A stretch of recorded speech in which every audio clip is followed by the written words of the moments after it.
Assalamualaikum. Waalaikumsalam. Black? Mak.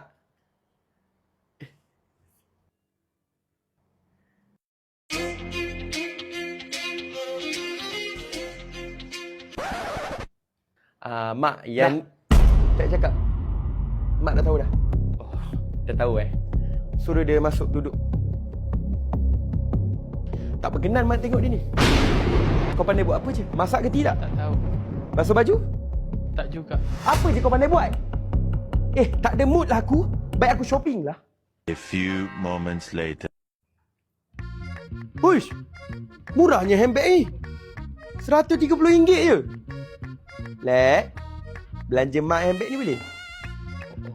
Mak beli je dulu. Nanti Black bagi duit Thank you. Belilah. Sekejap. Kau ni dah kenapa? Shopee lagi murah. Tengok ni. Bukan setakat harga lagi murah, tapi kalau beli hari ni, esok boleh sampai. Shopee ada pengantaran hari esok. Memang lagi cepat. Hush! Murah lah. Cepat pula tu. So, kau ni pandai shopping lah. Okay. Mak approve kau. Kejap. Sebenarnya, Ziana bukannya menantu. Ziana sebenarnya anak Black.